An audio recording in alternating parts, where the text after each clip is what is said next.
Good evening, everyone. Am I audible? Good evening. Good evening. Good evening. आज हम जो subject पढ़ने वाले हैं उसका जो कोड है वो है 223। पता है ना सभी को आज कौन सा टॉपिक है? Which unit we are going to cover? हम आज 223 का यूनिट 3 पढ़ेंगे। ठीक है। Library classification. और लाइब्रेरी क्लासिफिकेशन में पोस्टुलेट अप्रोचेस। ठीक है। तो जो यूनिट 3 आपका है वो है पोस्टुलेट अप्रोचेस। बहुत इंपॉर्टेंट टॉपिक है, एग्जाम्स में ये कई बार आता है। ठीक है। और अगर 2 to 7 के बाद कोई डिफिकल्ट सब्जेक्ट है लाइब्रेरी साइंस में तो 2 to 3 है, जिसको अगर आप ठीक से समझ लोगे तो आपके लिए बहुत इजी हो जाएगा। ठीक है। तो हम 2 to 3 का यूनिट 3 दैट इज पोस्टुलेशनल अप्रोच, उसके बारे में आज थोड़ा हम डिस्कस करेंगे। जो आपका बुक चैप्टर है उसको मैं शेयर कर रहा हूँ।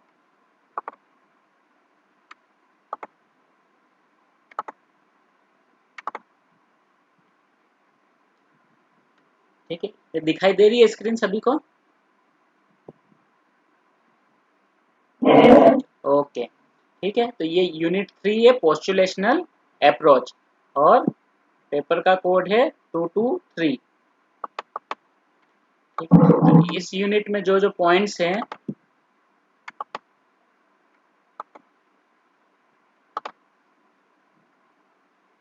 वो है पोस्टुलेशनल अप्रोच के बारे में थोड़ा हम समझेंगे। कुछ प्लेन्स है आइडिया प्लेन्स। ठीक है। उसके बारे में हम समझेंगे आइडिया प्लेन क्या होता है। कैनन्स के बारे में कुछ थोड़ा प्रिंसिपल्स दिए हैं, कैनन्स दिए हैं। ठीक है। वर्बल प्लेन, नोटेशनल कुछ प्लेन्स हैं, उसके बारे में हम थोड़ा समझेंगे कि वो क्या है। ठीक है।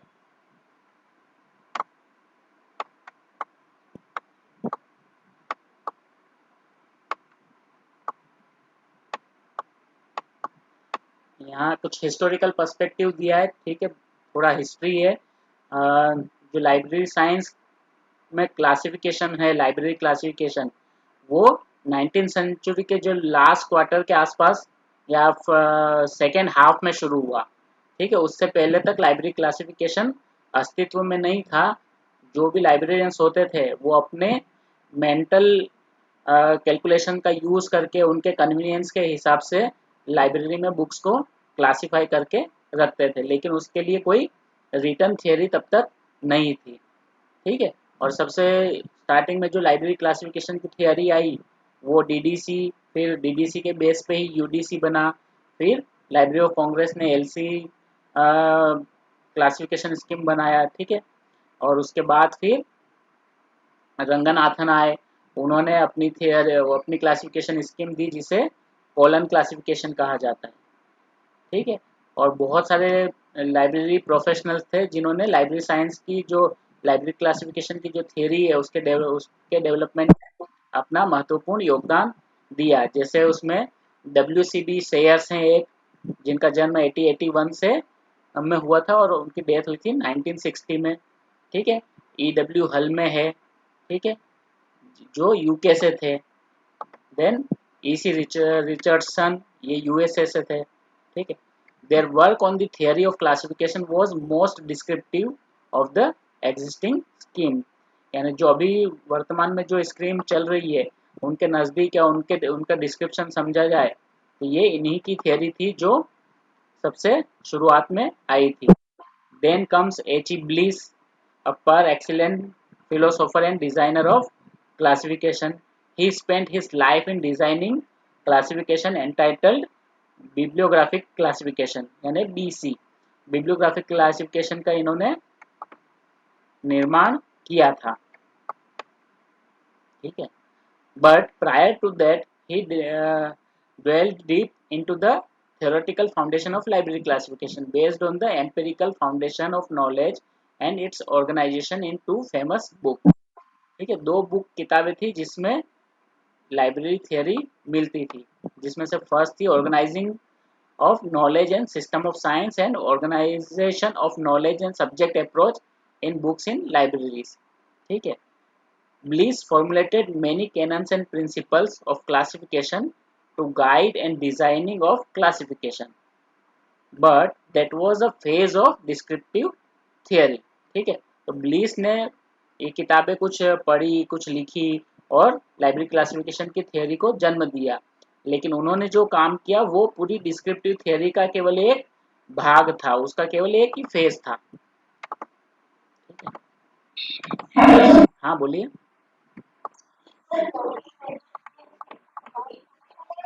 नहीं, पोस्टुलेट मतलब एक स्टेटमेंट या समझिए एक रूल, ठीक है, जो कन्वीनियंस के हिसाब से बदलता रहता है। पोस्टुलेशन मतलब देखिए एक स्टेटमेंट या एक रूल, जैसे कि अ, एक अगर हम एग्जांपल लें तो हम क्या कहते हैं, वॉक ऑन लेफ्ट साइड, ठीक है, लेफ्ट साइड वॉक करते हैं ना हम, ठीक है, क्यों?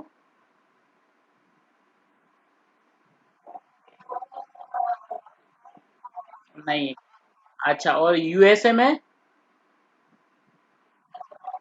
वहां पे देखिए हमारे यहाँ जो, यस, ठीक है, तो वहां पे ये पोस्टुलेट पूरा चेंज हो जाता है, उल्टा हो जाता है, ठीक है, तो यानी ये पोस्टुलेट्स का मतलब होता है ऐसे रूल्स जो कन्वीनियंस के हिसाब से चेंज होते हैं, आपके लिए जो कन्वीनियंट है, आपके लिए जो यूजफुल है, उस तरह से आप उस रूल को यूज कर सकते हो, ठीक है, ये रूल्स नहीं होते, हार्ड फास्ट रूल नहीं होते, इनका कोई प्रूफ नहीं होता है, ठीक है।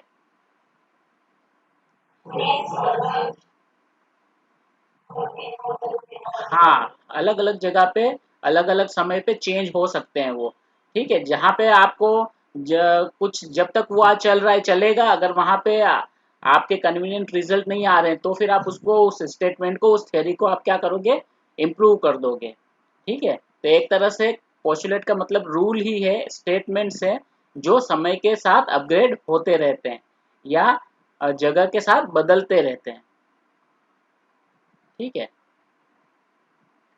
और जिसको अपनी कन्वीनियंस के हिसाब से यूज किया जा सकता है। Postulational approach means going about the work of classification.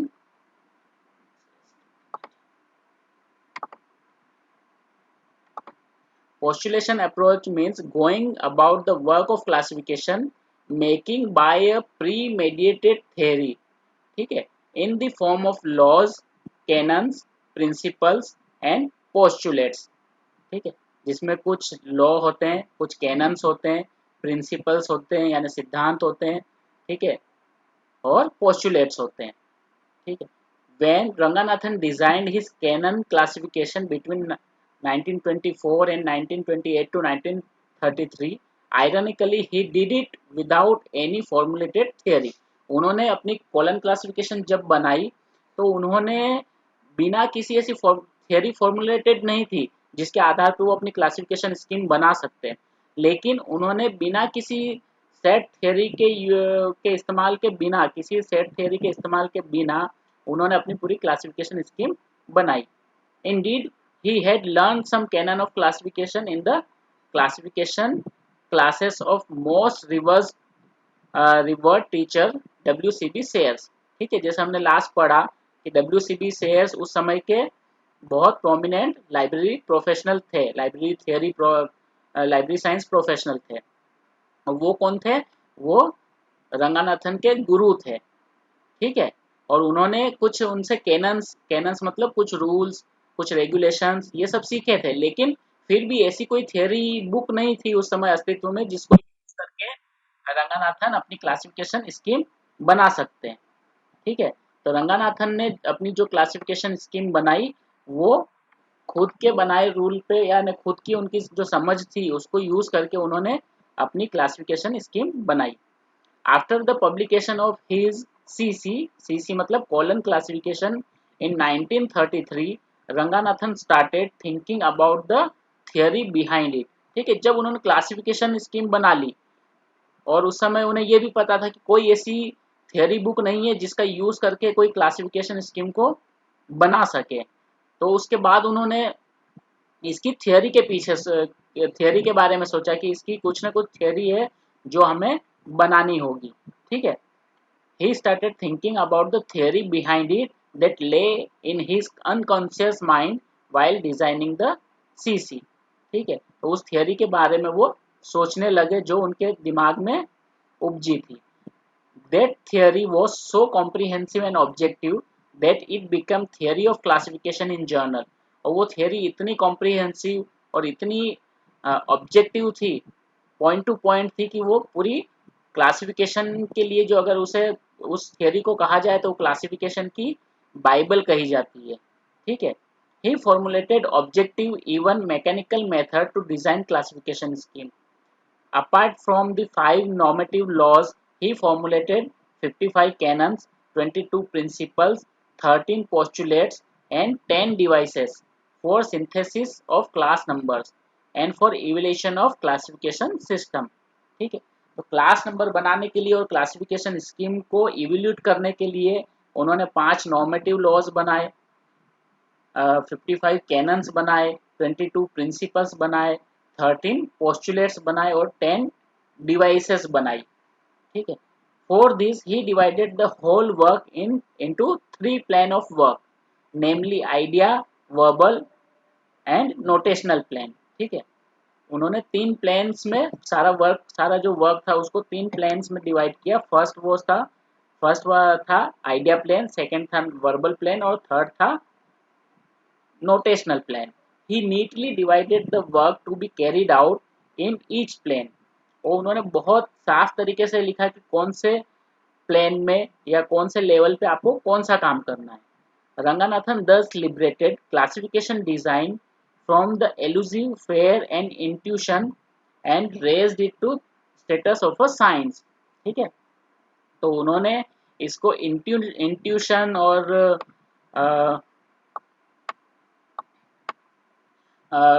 जो मानसिक उपज होती है, ठीक है, सोच होती है, उससे ऊपर इसको लेके गए और इसको एक विज्ञान का रूप दिया। इसको लाइब्रेरी क्लासिफिकेशन को वो उसको आर्ट से ऊपर लेके गए और एक साइंस का रूप दिया। तो first is ji,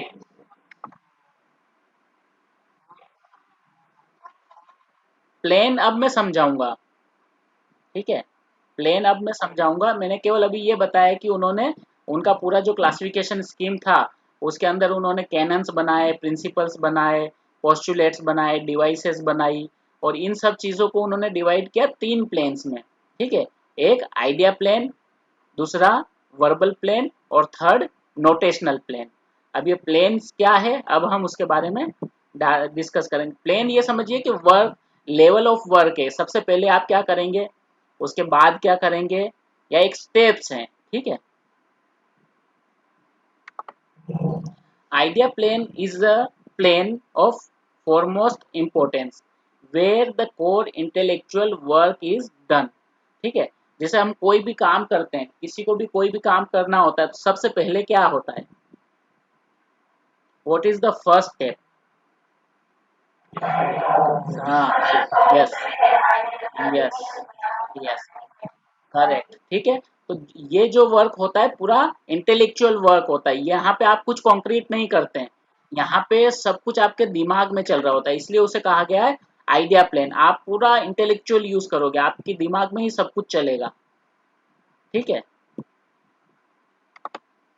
idea plane is a plane of foremost importance where core intellectual work is done। Mostly the work here pertains to the choice of model, defining the subject, its scope and source of terms and concept। ठीक है, तो यहाँ पे आप क्या करोगे, यहाँ पे आप किसी भी मॉडल को तय करोगे, सब्जेक्ट्स को डिफाइन करोगे, कौन कौन से सब्जेक्ट्स हैं। अगर आपको समझिए कि सारे वर्ल्ड ऑफ नॉलेज दे दिया, आपको कुछ पता ही नहीं है सब्जेक्ट्स। ठीक है, आप जीरो से शुरू कर रहे हैं और आपको उनको सारे सब्जेक्ट्स की किताबें दी है, तो आप उनको अलग कैसे करोगे और उनको क्या नाम दोगे। ठीक है, फर्स्ट लेवल क्या होगा, सेकंड लेवल क्या होगा, कैसे आप डिवाइड करोगे, उनके टर्म्स क्या रखोगे, उनके कॉन्सेप्ट कैसे सेट करोगे, तो ये सब चीज़ें आपके दिमाग में चलेगी। ठीक है, तो ये इंटेलेक्चुअल वर्क है और इसको क्या कहा जाएगा, ये होगा आइडिया आइडिया प्लेन में। Core classificatory work is the choice of characteristics and order of their application to produce categories of concepts called facets and isolates। ठीक है, तो यहाँ पे अगर क्लासिफिकेशन करना है आपको, क्लासिफिकेशन करना नहीं है, क्लासिफिकेशन थियरी बनाना है। ठीक है, ये जो हम पढ़ रहे हैं ये क्लासिफिकेशन करने के लिए कोई थियरी नहीं है, ये क्लासिफिकेशन स्कीम बनाने के लिए एक थियरी है। जैसे डीडीसी एक क्लासिफिकेशन स्कीम है ना, वैसे ही आपको कोई क्लासिफिकेशन स्कीम बनाना है तो ये उसके लिए थियरी है। ये क्लासिफिकेशन करने की थियरी नहीं है कि जिसका यूज करके हम क्लासिफिकेशन करेंगे। ठीक है, ये क्लासिफिकेशन स्कीम बनाने की थियरी है जिसका यूज करके हम एक क्लासिफिकेशन स्कीम को बना सकते हैं। ठीक है, तो क्लासिफिकेशन स्कीम अगर आपको बनानी है तो आपके लिए सबसे इंपॉर्टेंट चीज़ें क्या होगी, आप उसमें कैरेक्टरिस्टिक्स तय करोगे। ठीक है, उन कैरेक्टरिस्टिक्स के आधार पे आप फैसेट्स एंड आइसोलेट्स आइडेंटिफाई करोगे। ठीक है, आइसोलेट क्या होता है, एक अलग सब्जेक्ट। ठीक है, और फैसेट हो क्या होगा, ग्रुप ऑफ सब्जेक्ट। ठीक है, एक ग्रुप ऑफ सब्जेक्ट को आप फैसेट कहोगे और आइसोलेट होगा एक इंडिविजुअल सब्जेक्ट जिसका किसी भी चीज से कोई रिलेशन नहीं है। और एक फैसेट होगा एक ग्रुप ऑफ सब्जेक्ट जहाँ पे सारे फैसेट्स कहीं ना कहीं उस सारे उसके सारे आइसोलेट्स जो हैं वो उस फैसेट के साथ कहीं ना कहीं जुड़े हुए होते हैं।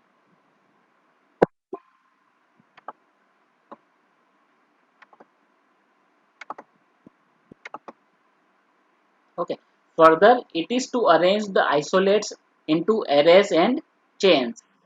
हाँ, बोलिए। कैरेक्टरिस्टिक्स, कैरेक्टरिस्टिक्स का मतलब होता है लक्षण। चॉइस ऑफ कैरेक्टरिस्टिक्स मतलब आप उनको, क्या बताऊं मैं।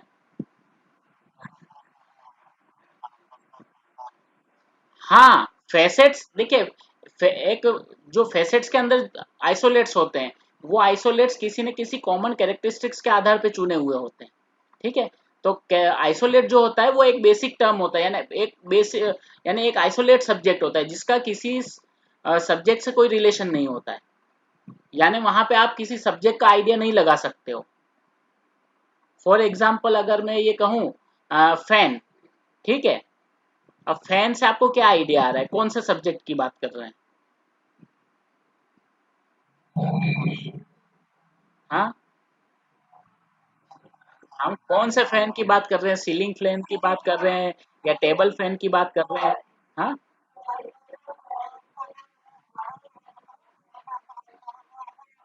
कैसे कैसे इलेक्ट्रॉनिक, इलेक्ट्रॉनिक कैसे हो गया। हाँ, इलेक्ट्रॉनिक अभी टेबल फैन है या सीलिंग फैन है या हाथ से घुमाने वाला फैन है।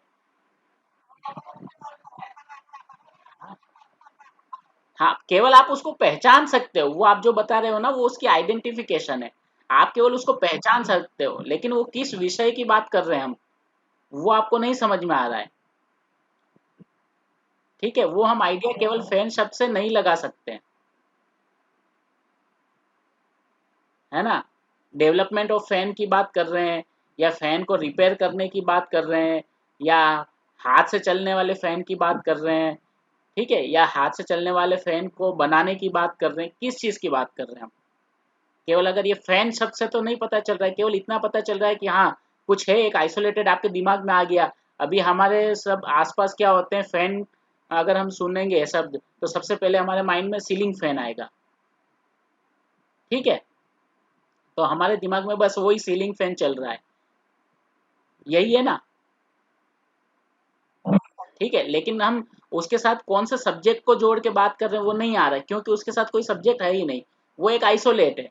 ठीक है, जैसे बात कर दी एक कुर्सी या एक टेबल रख दिया। ठीक है, टेबल, अब टेबल को, टेबल टर्म सुन के आपको क्या दिमाग में आ रहा है, केवल आपके माइंड में एक टेबल आ गई। ठीक है, अब वो क्या है, टेबल है, लकड़ी की टेबल है, वुड की, प्लास्टिक की टेबल है या आयरन की टेबल है या साइंटिफिक टेबल है या टेबल टेनिस की टेबल है, कैसी टेबल है कुछ पता नहीं। केवल टेबल आपको दिखाई दे रहा है और क्या दिखाई देगा हमको, हमें वो दिखाई देगा जो हम सबसे ज्यादा यूज करते हैं। ठीक है, अगर टेबल टेनिस प्लेयर को टेबल बोलोगे तो उसको टेबल टेनिस की टेबल नजर आएगी। हाँ, ठीक है। यस। नहीं, मैं केवल आइसोलेट की बात कर रहा हूँ अभी। आइसोलेट मतलब एक अकेला सब्जेक्ट। ठीक है। तो एक अकेला जो सब्जेक्ट होता है जिसके साथ कोई रेफरेंस नहीं होता है उसे हम कहते हैं आइसोलेट। और ऐसे बहुत सारे आइसोलेट जिनमें कुछ कॉमन कैरेक्टरिस्टिक्स होते हैं। ठीक है। और वो किसी और सब्जेक्ट के साथ या किसी एक सब्जेक्ट के सब सब्जेक्ट के साथ जुड़ जाता है, तो वो सब सब्जेक्ट जो होता है उसे हम कहते हैं फैसेट।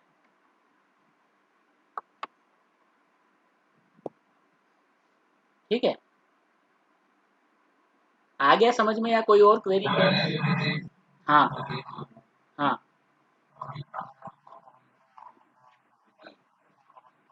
नहीं, फिजिक्स देखिए, फिजिक्स जो है ना, फिजिक्स आइसोलेट नहीं है। फिजिक्स आपके माइंड में स्पेसिफिक चीज आ गया है, एक विषय है। फिजिक्स आइसोलेट नहीं है, वो बेसिक सब्जेक्ट है, एक सब्जेक्ट है। आप यानी उसको एक लिमिट में बांध सकते हो। आपको पता चल गया फिजिक्स से मतलब इसमें ये होगा, ये होगा, ये होगा, ये होगा। ठीक है। तो फिजिक्स जो है वो आइसोलेट नहीं है, ना ही वो फेसेट है। ठीक है। अगर आपने एस्ट्रोफिजिक्स कहा तो वो हो सकता है वो उसका एक फेसेट हो। ठीक है, वो सब डिवीजन है उसका। ठीक है। आइसोलेट वो होता है जिसके साथ आप किसी भी सब्जेक्ट को आइडेंटिफाई नहीं कर पा रहे हो। फेसेट एक ग्रुप ऑफ सब्जेक्ट होता है। ठीक है। और बेसिक सब्जेक्ट जहां पे आप एक विषय को आइडेंटिफाई कर पा रहे हो। हाँ, बोलिए।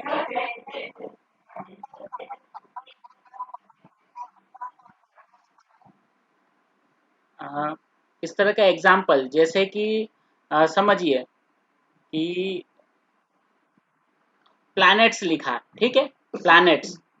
अब उसमें सारे प्लैनेट्स के नाम लिख दिए। तो जो प्लैनेट्स जो टर्म है वो क्या होगा, वो एक फेसेट होगा। और उसके अंदर में जो आइसोलेट्स हैं वो क्या होंगे, वो सैटर्न होंगे, जुपिटर होंगे, ठीक है, मर्क्यूरी होंगे, वीनस होंगे, ये सारे उसके आइसोलेट हो गए। ठीक है।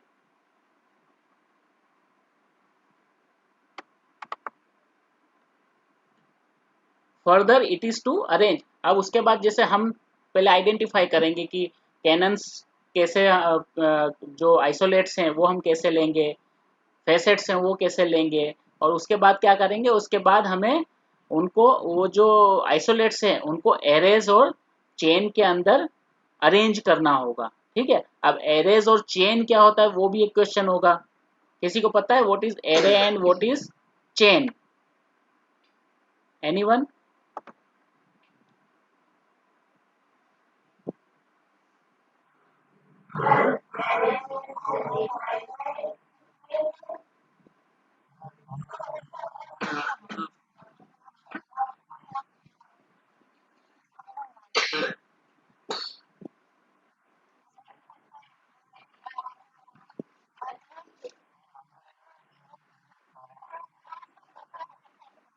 देखिए, सिंपल सिंपल सब्जेक्ट में मैं सिंपल वर्ड्स में मैं आपको बताता हूँ।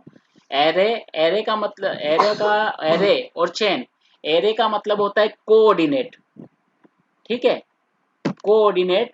और चेन का मतलब होता है सबऑर्डिनेट। ठीक है। एरे जहां पे दो जो सब्जेक्ट्स होते हैं, दो विषय जो होते हैं, वो दोनों एक दूसरे के इक्वल होते हैं। और चेन के अंदर एक विषय दूसरे विषय के का सबऑर्डिनेट होगा। उसके अंदर और कोई उसका सबऑर्डिनेट होगा, उसके अंदर और कोई सबऑर्डिनेट होगा।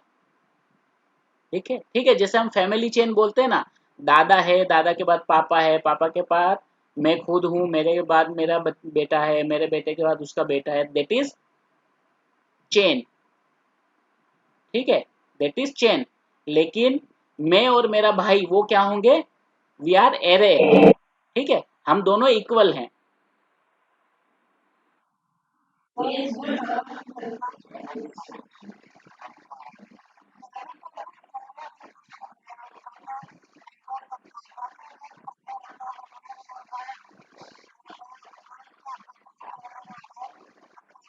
देखिए, whole and part and whole की थ्योरी हो गई। जो होल होता है, ठीक है, वो उसके लेवल 1 में होगा, उसके अंदर का उसका कोई भाग, वो उसका पार्ट 2 होगा, उसका और कोई भाग, उसका फिर और कोई भाग, तो वो जो क्रिएट करता है ना, वो हो जाएगा चेन। ठीक है, जैसे फिजिक्स है ना, फिजिक्स में फिर रेडिएशन हो गया, रेडिएशन में लाइट हो गई, ठीक है, लाइट में और सब उसके और सब पार्ट हो गए, सब सब्जेक्ट हो गए, तो वो हो गया चेन। ठीक है, और एरे क्या हुआ, जैसे मैंने अभी कुछ देर पहले कहा था कि हमने टर्म लिया प्लैनेट्स, अब प्लैनेट्स में 9 प्लैनेट्स के नाम लिखे, तो वो सारे क्या हुए, वो कोऑर्डिनेट हुए, वो एक दूसरे के सबऑर्डिनेट नहीं है, ऑल आर कोऑर्डिनेट्स, वो सारे इक्वल हैं। आया समझ में?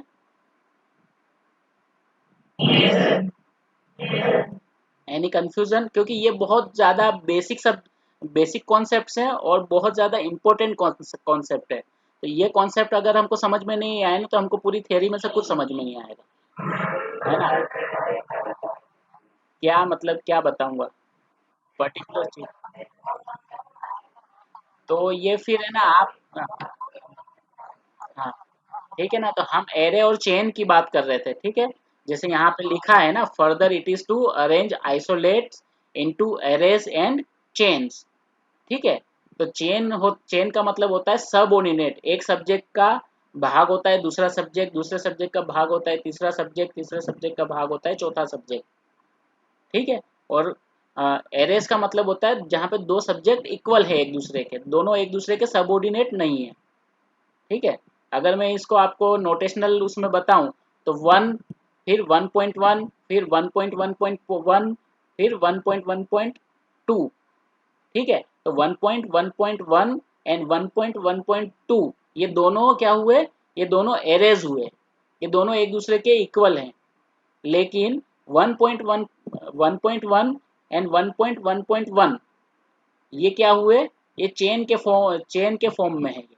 ठीक है, जहाँ पे 1.1.1 1.1 का सबऑर्डिनेट सब्जेक्ट है, या फैसेट्स है, या आइसोलेट।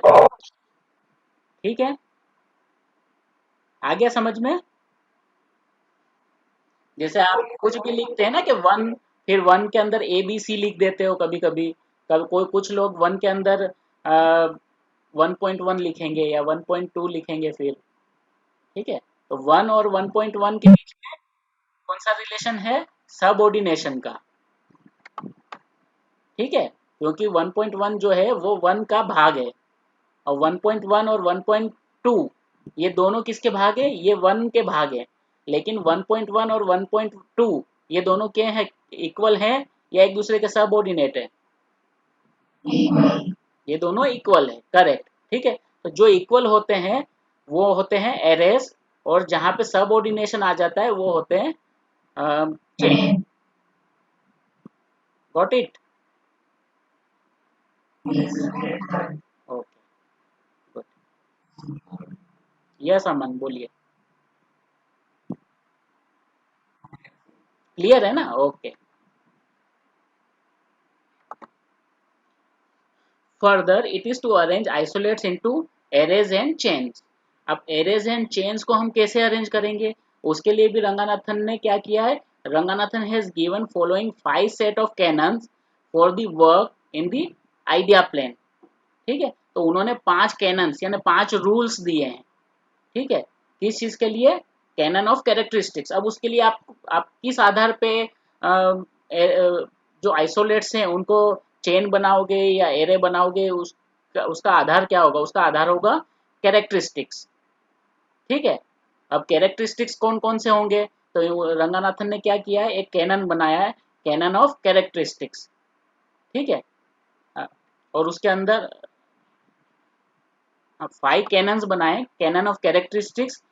ठीक है, कि कैरेक्टरिस्टिक्स कैसे होंगे, फिर canon of succession of characteristics, जो कैरेक्टरिस्टिक्स आपने चूज किए हैं, जो सिलेक्ट किए हैं, उनका सक्सेशन कैसे होगा, कौन सा पहले आएगा कौन सा बाद में आएगा। ठीक है, फिर canon for formation of array of classes, यानी आप एरे ऑफ क्लासेस को कैसे बनाओगे। फिर canon for formulation of chain of classes, जो क्लासेस आपने बनाई है उनके आप चेन कैसे बनाओगे। उसके बाद कैनन ऑफ फिलिएटरी सीक्वेंस, ठीक है, तो आप उसकी सीक्वेंस कैसे क्रिएट करोगे। तो ये 5 कैनन है जिसको हम वन बाय वन थोड़ा थोड़ा समझेंगे, ठीक है। तो फर्स्ट है canon of characteristics. The term are collected on small slips from the identified standard source of the subject.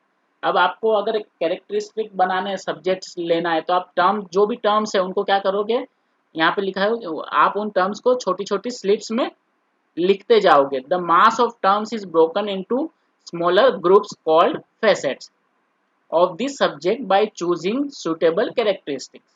जैसे मैंने पहले ही कहा कि जो छोटे छोटे जो आइसोलेट्स होते हैं उनका जो ग्रुप होता है उसको हम क्या कहेंगे, फैसेट्स कहेंगे। और वो फैसेट्स किस आधार पे चुने जाते हैं, वो किसी न किसी सुटेबल कैरेक्टरिस्टिक्स के आधार पे चुने जाते हैं। जैसे मैंने आपको प्लैनेट्स का एग्जांपल दिया था, ठीक है। A characteristics is an attribute to divide a group into smaller group, ठीक है। कैरेक्टरिस्टिक्स क्या होते हैं, आपके पास ऑलरेडी एक ग्रुप है और उसको और छोटे ग्रुप में आपको डिवाइड करना है, तो वो उस ग्रुप के अंदर फिर आपको कुछ ना कुछ कैरेक्टरिस्टिक ढूंढना पड़ेगा जिसके आधार पे उनको आप अलग कर सकें, ठीक है। It is a sort of hammer, it is the basis of division. The choice of characteristics amongst many attribute is the is an entity of vital and momentous। अब अगर आपके पास बहुत सारे कैरेक्टरिस्टिक्स हैं, ठीक है, बहुत सारे एट्रीब्यूट्स मिल रहे हैं एक सब्जेक्ट एक ग्रुप में, तो फिर आप कौन सा चूज करोगे। फिर वहां पे एक और क्वेश्चन आ गया कि आपको तो बहुत सारे अल्टरनेटिव्स हैं, आप कौन सा कैरेक्टरिस्टिक चूज करोगे। तो फिर वो भी एक क्वेश्चन है। The ultimate quality of the final classification will depend very much on the chosen characteristics, ठीक है। तो आपकी जो पूरा क्लासिफिकेशन का वर्क है वो उसी चीज पे डिपेंड करेगा कि आपने जो कैरेक्टरिस्टिक्स हैं उनको कैसे चूज किया है, ठीक है। The three canons of characteristics are canon of differentiation, canon of ascertainability and canon of permanence. तीन जो कैरेक्टरिस्टिक्स के जो कैनन है उसमें तीन कैनन्स है, ठीक है, तीन रूल हैं। एक है कैनन ऑफ डिफरेंशिएशन, एक है कैनन ऑफ असर्टेनेबिलिटी और तीसरा है कैनन ऑफ परमानेंस। इन तीन आधारों पे आप जो कैनन जो ग्रुप्स हैं या जो आइसोलेट सब्जेक्ट्स हैं उनको आप चूज कर सकते हो। एट्रीब्यूट का मतलब होता है लक्षण, ठीक है। एंटिटी एक अलग सब्जेक्ट इंडिविजुअल, ठीक है। एंटिटी का मतलब होता है एक इंडिविजुअल, ठीक है। ये देखिए यहाँ पे लिखा है amongst many attribute of an entity, मतलब एक सब्जेक्ट, ठीक है। एक सब्जेक्ट का अ, अगर बहुत सारे लक्षण है तो उसमें से आप कौन सा लक्षण चूज करोगे उसको ग्रुप बनाने के लिए, तो वो बहुत इंपॉर्टेंट है, ठीक है। तो canon of differentiation, canon of ascertainability and canon of permanence. The canon of differentiation means the characteristics we choose should be able to divide the group into at least two subgroup, ठीक है। तो जो भी cannon हम choose कर रहे हैं वो जो भी कैरेक्टरिस्टिक्स हम चूज कर रहे हैं वो ऐसा कैरेक्टरिस्टिक्स होना चाहिए जिसको यूज करके हम किसी भी ग्रुप को दो भागों में, कम से कम दो भागों में बांट सकते हैं, ठीक है। A group of entities can not be further sub divided और differentiated on the basis of a characteristics common to all, ठीक है। और वो कैरेक्टरिस्टिक्स कैसे होना चाहिए, वो कैरेक्टरिस्टिक्स ऐसे होना चाहिए कि उन कैरेक्टरिस्टिक्स का यूज करके हम उन ग्रुप्स को फर्दर सब डिवाइड ना कर सकें, ठीक है। For example, yes,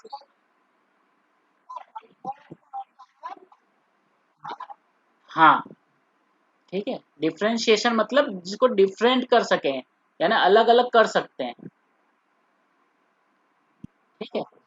for example a bicycle can not be divided on the basis of number of wheel, ठीक है, आप उसका एट्रीब्यूट ये सिलेक्ट नहीं कर सकते। अगर आपको साइकिल का एक ग्रुप है, बाइसिकल का, तो आप उसमें ये लक्षण नहीं ले सकते कि जिसको यानी टू व्हीलर व्हील के आधार पर उनको आप अलग नहीं कर सकते।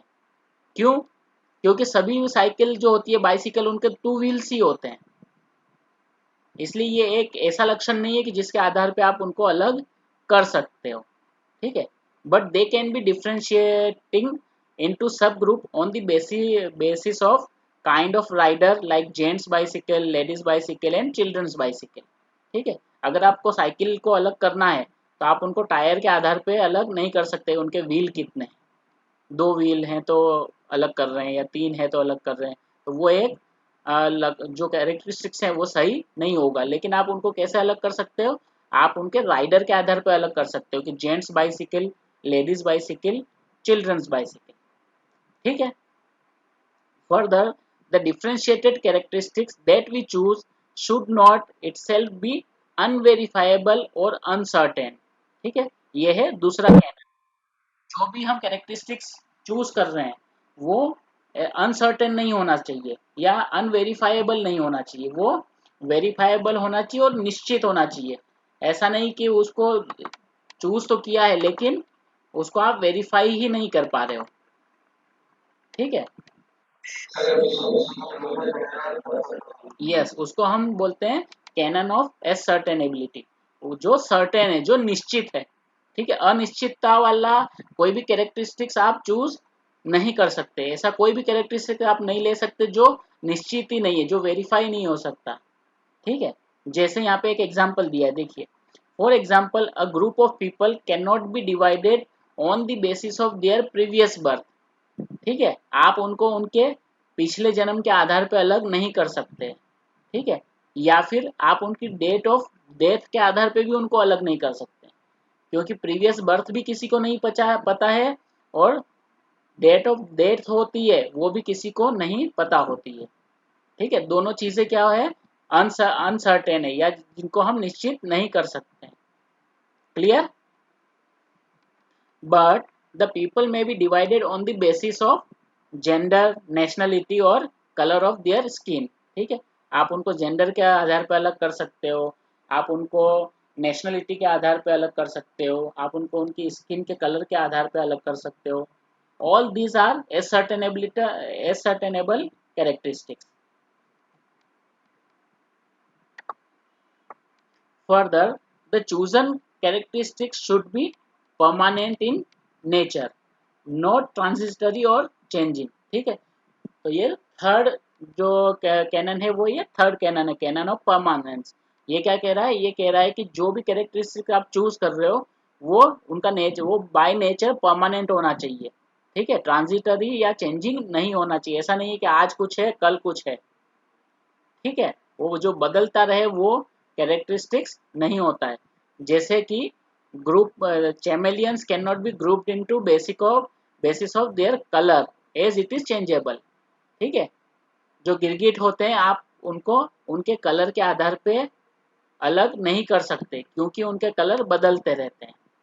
पॉलिटिकल पार्टीज हॉपर, गंगा, चरण Rajput can not be classified on the basis of his party.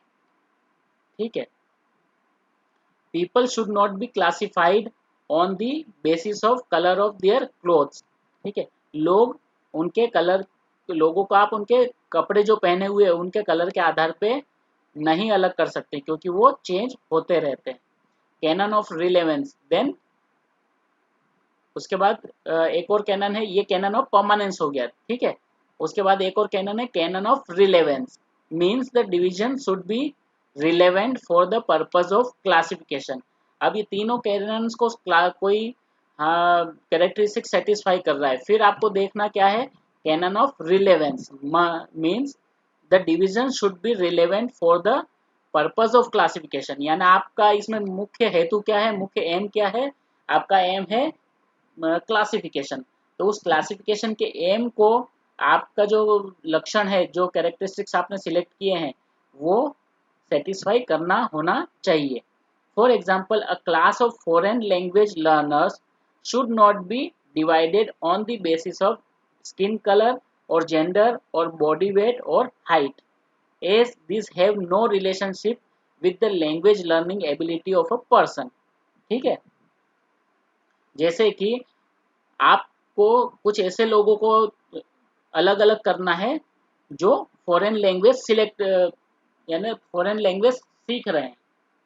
ठीक है, तो आप उनको कैसे अलग करोगे? आप उनको उनकी स्किन के आधार पर अलग नहीं कर सकते, आप उनको जेंडर के आधार पर अलग नहीं कर सकते, आप उनको उनकी हाइट के आधार पर अलग नहीं कर सकते, आप उनको उनके बॉडी वेट के आधार पर अलग नहीं कर सकते। क्यों? क्योंकि इन सब चीज़ों का उनके जो भाषा सीखने जो भाषा वो सीख रहे हैं उसके साथ उसका कोई रिलेशन नहीं है।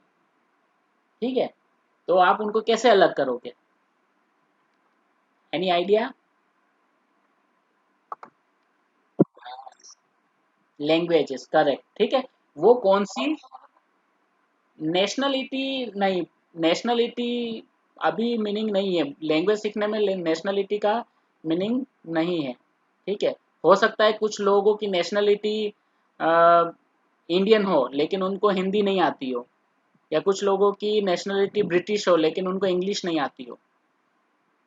ठीक है, तो नेशनलिटी का लैंग्वेज सीखने के साथ कोई मतलब कोई रिलेशन नहीं है। अगर आपको यहाँ पे उनको अलग करना है तो पहले आप क्या करोगे? पहले आप वो कौन सी भाषा सीख रहे हैं, ठीक है, कौन सी भाषा सीख रहे हैं वैसे अलग करोगे कि इंग्लिश सीखने वाले कितने हैं, फ्रेंच सीखने वाले कितने हैं। ठीक है, उनको फिर आपको सब डिवाइड करना है तो आप कैसे करोगे उनको? ठीक है, अब आपके पास एक ग्रुप ऑफ पीपल है जो केवल फ्रेंच सीख रहा है, सारे फ्रेंच सीखने वाले 200 लोग हैं जो फ्रेंच सीख रहे हैं, फिर आपको उनको अलग करना है, कैसे करोगे?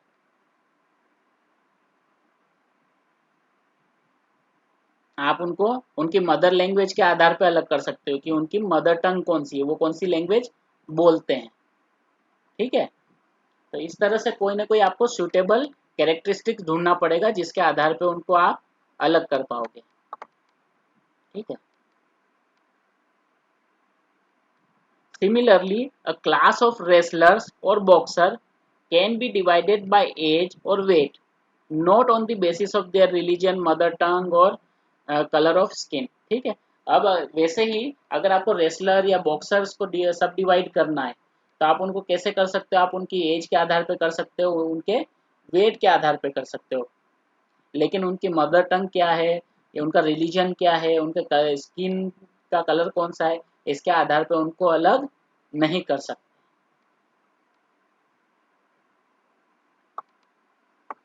There may be too many relevant characteristics.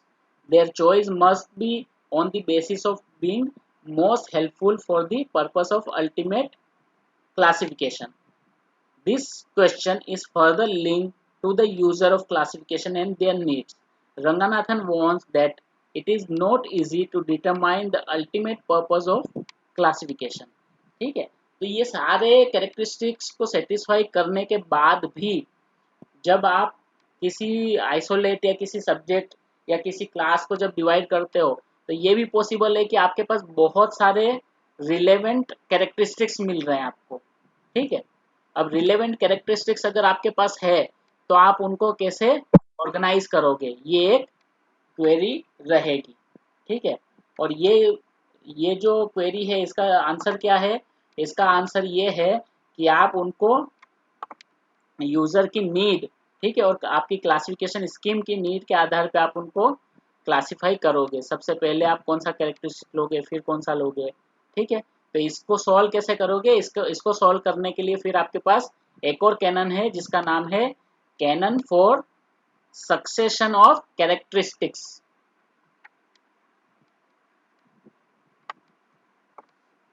ठीक है, there may be many relevant and permanent characteristics for dividing a group. All may be needed to divide and subdivide a group, but the order in which these are applied one after the other is very important for the kind, quality and ultimate value of the classification. ठीक है, तो ये भी हो सकता है कि आपके पास किसी ग्रुप को डिवाइड करने के लिए बहुत सारे रिलेवेंट एंड परमानेंट कैरेक्टरिस्टिक्स हैं और सभी ऐसे कैरेक्टरिस्टिक्स हैं जिनको यूज करने की ज़रूरत है। ठीक है, लेकिन अब यहाँ पे ये है कि आप उन कैरेक्टरिस्टिक्स का यूज किस ऑर्डर में करोगे, कैसे करोगे, पहले कौन सा कैरेक्टरिस्टिक्स का यूज करोगे, फिर कौन सा कैरेक्टरिस्टिक्स का यूज करोगे, फिर कौन से कैरेक्टरिस्टिक्स का यूज करोगे। ठीक है, तो ये जो क्वालिटी है, यहाँ पे जो डिसीजन होगा वो आपकी क्लासिफिकेशन स्कीम का जो अल्टीमेट क्वालिटी है, लास्ट में जो क्वालिटी आएगी आपके प्रोडक्ट की, उसकी उसे डिसाइड करने में महत्वपूर्ण रोल प्ले करेगा ये वाला कैनन। ठीक है, therefore a set of canon is concerned with the sequence in which the various characteristics are applied.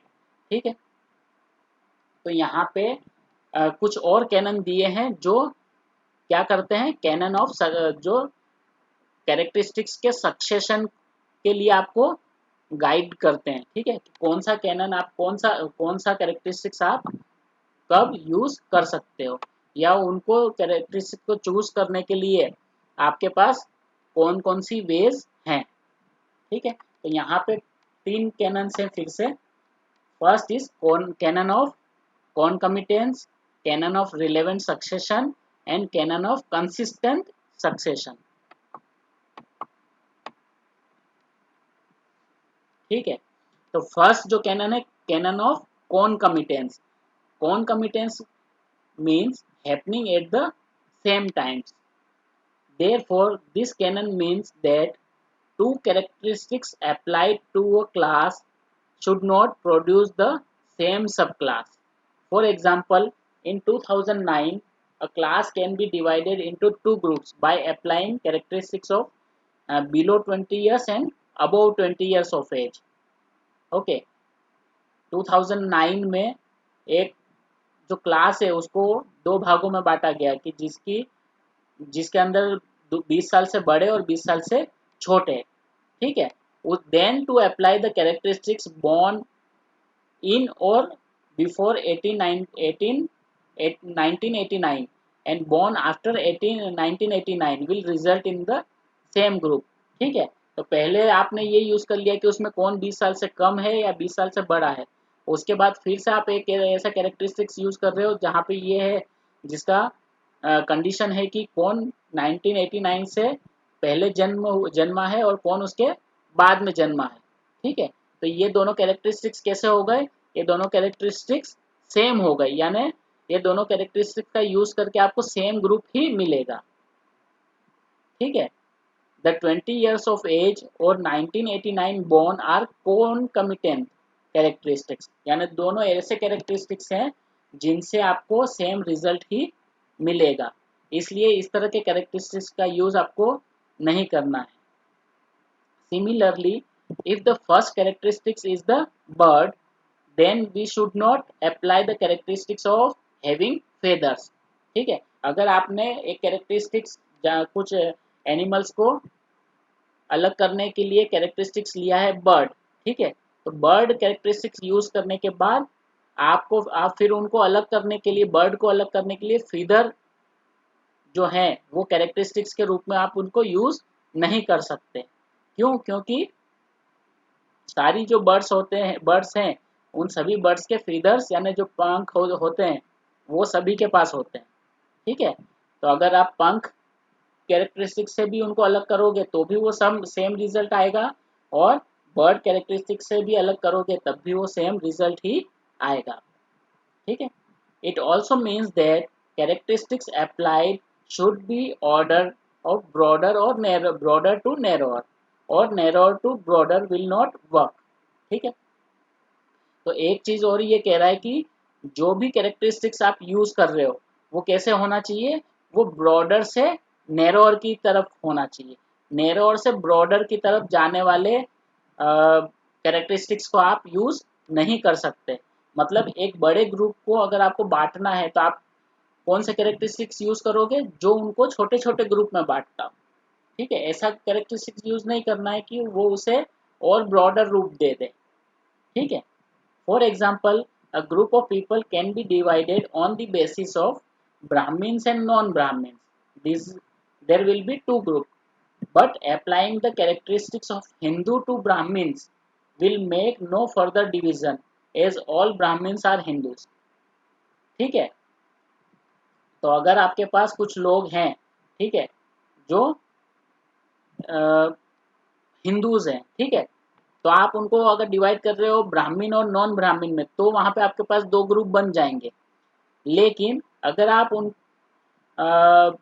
वहां पे कैरेक्टरिस्टिक्स लगा रहे हो हिंदूज, ठीक है, तो सारे जो लोग हैं उन पे, तो वो तो फिर कुछ नहीं होगा, ठीक है, क्योंकि जितने भी ब्राह्मण से वो सारे हिंदूज हैं, ठीक है।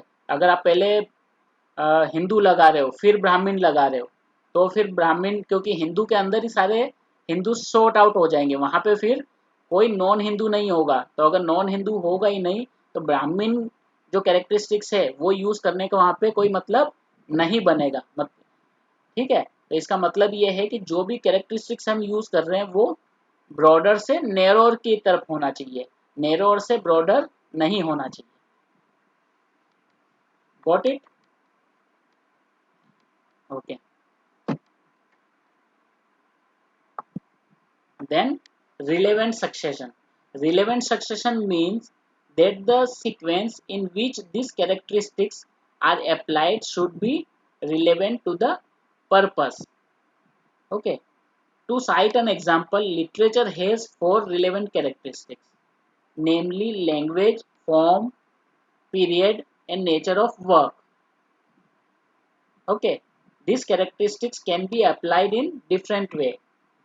Literature, language, form, author, work, literature, form, language, author, work, literature, period, form, language, work, ठीक है। अब इसके अंदर से क्या लगता है आपको, कौन सा सबसे ज्यादा रिलेवेंट है? Which one you find most relevant? Anyone?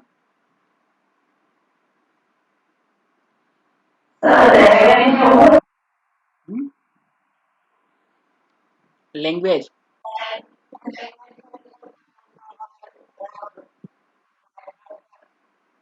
Okay. Anyone else? Literature, period, सबसे पहले पीरियड वाइज करोगे, ओके। और कोई? एनीवन? जिसने, अगर किसी ने रिपीट कर दिया तो आप देखिए तीन ही ऑप्शन है, तो ऐसा नहीं है कि आप लोग 30 हो तो 30 ऑप्शन होंगे, आप उसको रिपीट भी कर सकते हो, रिपीट कर सकते नहीं, आपको करना ही होगा। लास्ट वन और first one? Okay, first one, okay. Okay, और कोई?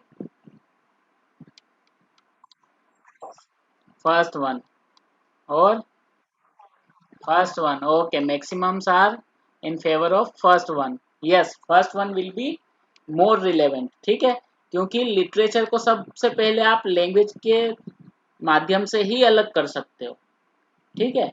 आप एक यानी प्रिज्यूम कीजिए कि आपके पास पूरी बुक लिटरे एक रूम भरा हुआ है जिसमें दुनिया का हर तरह का लिटरेचर है। दुनिया का हर तरह का लिटरेचर मतलब जिसमें हिंदी भी है, इंग्लिश भी है, फ्रेंच भी है, जर्मन भी है, चाइनीज भी है, जापानीज भी है, उर्दू भी है, उड़िया भी है, ठीक है, तमिल भी है। तो आप उनको, अगर आपको सबको अलग करना है तो आप सबसे पहले कैसे करोगे? तो सबसे पहले आपको उनको उनकी लैंग्वेज के आधार पे ही अलग करना होगा। लैंग्वेज के आधार पे अलग करने के बाद फिर और आपको अलग जाना है, ठीक है। फिर आपके पास, समझिए कि आपके पास सारा इंग्लिश लिटरेचर है, अब उनको फिर अलग करना है, तो आप उनको उनके फॉर्म के आधार पर अलग कर सकते हो कि सबसे पोइट्री है, ड्रामा है, फिक्शन है, शॉर्ट स्टोरीज है, एसेज है, लेटर्स हैं, तो इस तरह से आप उनको अलग करोगे, ठीक है। इस तरह से अलग किए फिर आप क्या करोगे, उनको उनके ऑथर या पीरियड के आधार पर अलग कर सकते हो कि वो कब लिखी गई थी, ठीक है। और उसके बाद फिर आपको अलग करना है तो फिर उनको अल्फाबेटिकली उनके वर्क के आधार पे अलग कर सकते हो, ओके। तो जो फर्स्ट ऑप्शन है वो मोस्ट रिलेवेंट है। All of them are different characteristics. The suitable of any order of citation will depend upon the purpose of classification, but which sequence should be chosen, it depends upon the need of library user. One sequence of facets may not be useful to all, ठीक है। जो भी आपके पास sequence है उसको जब आप select करोगे तो उसे सिलेक्ट करने का आधार क्या होगा, वो होगा use use of the library users. ठीक है, उनकी नीड जो है वो आपका आधार होगा। हो सकता है कि एक लाइब्रेरी के यूजर्स के लिए या एक किसी केस में कोई एक सीक्वेंस यूजफुल है, वो सीक्वेंस सभी के लिए हो सकता है कि यूजफुल ना हो। Okay, one sequence of facet may not be useful for all, as library users have individual need. Scholars who are interested in one language literature may prefer the first order, while scholars who are interested in poetry, irrespective of the language, may prefer the second sequence. And the third sequence will be useful for historians of literature. Similarly, in library devoted to an area of studies, first division should be by area rather than the subject. Lastly, the canon of consistent consistent sequence.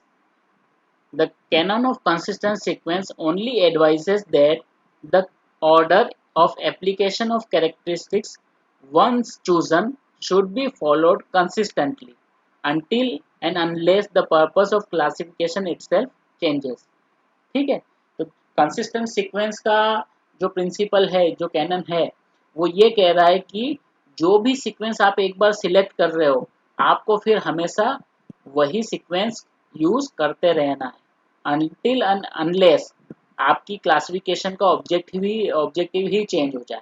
ठीक है, जब तक उसका objective change नहीं होता है तब तक आपको उसी सीक्वेंस को यूज करते रहना है। As a result of successive application of characteristics, we obtain numerous individual concepts.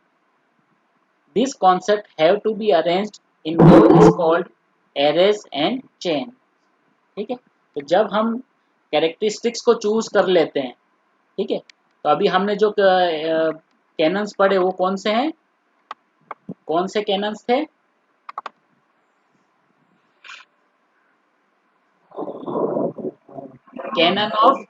Cannon for नहीं, ये तो लास्ट वाला पढ़ा, यानी मेन कौन सा था? Canon of characteristics. ठीक है, उसके सब पार्ट्स हमने बहुत सारे पढ़े हैं, फिर प्रिंसिपल पढ़ा, फिर ये है सब है, फिर सीक्वेंस है, लेकिन ये सब किस चीज के हैं? कैनन ऑफ कैरेक्टरिस्टिक्स, उससे रिलेटेड है सारे। ठीक है, तो आपने किसी कोई भी कैरेक्टरिस्टिक्स का यूज करके आपने क्या किया? आपने बहुत सारे कॉन्सेप्ट्स ऑब्टेन कर लिया, आपको बहुत सारे सब्जेक्ट्स मिल गए, लेकिन अब आपको उन सब्जेक्ट्स को क्या करना है? एरेज या चेन में डिवाइड करना है, यानी आपको ग्रुप बनाना है। ठीक है, तो वो हम कैसे करेंगे? An array is a long line of entities of equal rank arranged in some systematic order. ठीक है, तो array क्या होता है? An array is long line of entities of equal rank arranged in some systematic order. ठीक है, equal rank के जो कॉन्सेप्ट होते हैं या आइसोलेट्स होते हैं, उनका अरेंजमेंट होता है एरे। ठीक है, और उनको किस तरह से अरेंज किया गया होता है? किसी न किसी सिस्टमेटिक ऑर्डर में उनको अरेंज किया गया होता है। ठीक है, for example all the children of a father make an array. ठीक है, जैसे हमने ये कॉन्सेप्ट पहले ही डिस्कस कर लिया है कि एक पिता के जितने सारे पुत्र हैं, तो वो सारे पुत्र या पुत्रियां वो क्या होंगी? वो एक एरे बनाएंगी। ठीक है, क्योंकि वो सभी इक्वल है। In the same vein, all the continents of Earth make an array. वैसे ही पूरी जो अर्थ है, अर्थ को 7 कॉन्टिनेंट्स में बांटा हुआ, तो वो सारे कॉन्टिनेंट्स क्या हैं? वो सारे एरेज है, उसमें कोई एक बड़ा कोई एक छोटा, हम उस तरह से उसको काउंट नहीं कर सकते। जोग्राफिकल एरिया की बात नहीं कर रहा हूँ, वैल्यू की बात कर रहा हूँ। ठीक है, तो सारे जो कॉन्टिनेंट्स हैं वो सारे सेम है। ठीक है, वैसे ही अगर हम देशों की बात करें तो सारे देश भी एक ही समान है, सारे इंडिपेंडेंट देश है, तो सभी देश भी हम एक लिस्ट में लिस्ट कर सकते हैं, और वो क्या फॉर्म करेंगे? फिर से वो फिर से एक एरे फॉर्म करेंगे। And further the district town of a state make an array. ठीक है, तो एक राज्य के सारे जो जिले होते हैं वो भी एक एरे क्रिएट करते हैं।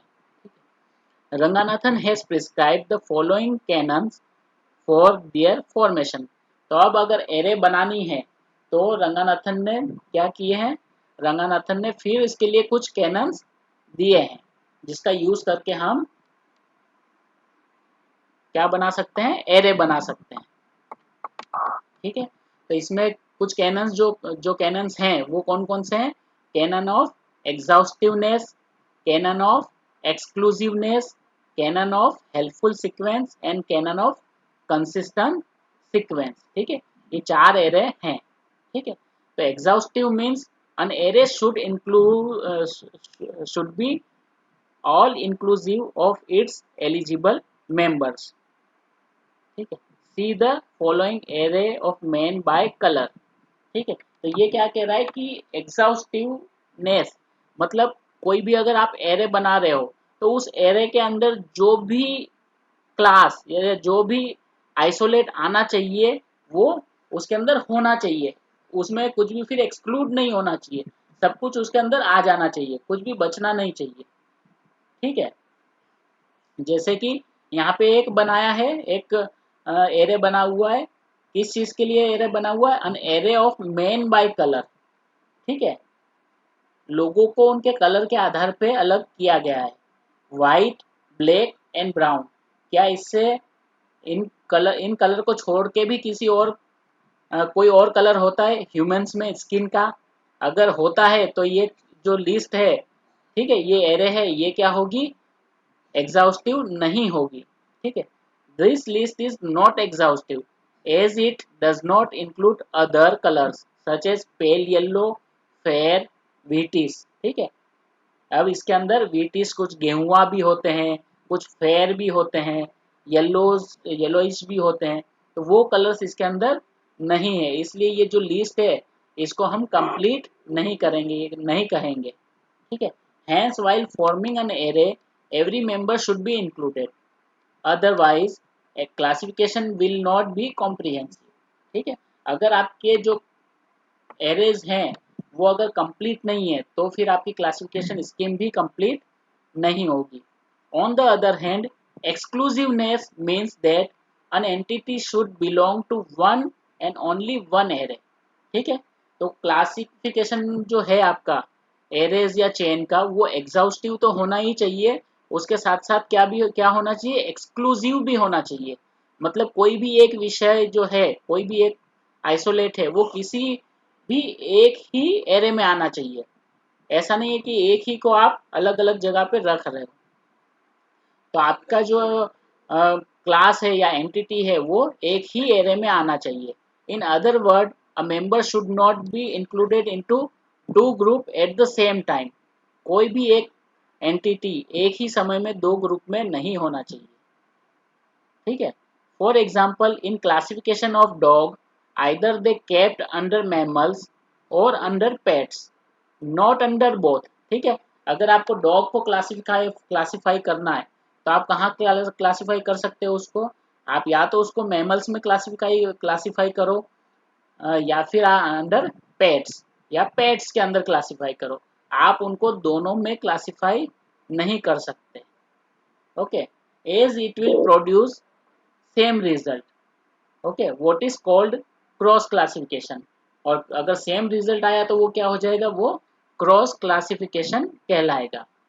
ठीक है, but in computerised database and OPEC's cross classification is a boon as it provides an extra point and increases the probability of retrieval।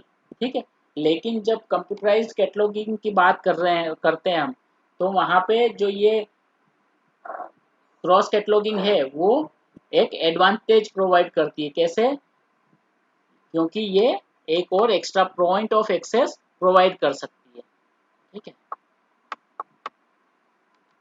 Then canon of helpful sequence. Helpful sequence demand that the entity should be arranged in some logical, predictable and helpful order. ठीक है, helpful sequence का जो cannon है वो ये कह रहा है कि जो भी एंटिटीज आपके पास है वो किसी न किसी लॉजिकल और हेल्पफुल ऑर्डर के अंदर आपको अरेंज करना है। For example all the children of a father can be arranged by age. ठीक है, एक ही पिता के बहुत सारे बच्चे हैं तो आप उनको उनकी एज के आधार पे अलग कर सकते हो। Is another example, all the student of a class can be arranged by merit or alphabetically by their name। ठीक है, एक क्लास के बच्चे हैं तो आप उनको उनकी मेरिट के आधार पे अलग कर सकते हो या उनके नाम के आधार पे अलग कर सकते हो अल्फाबेटिकल करके। Okay,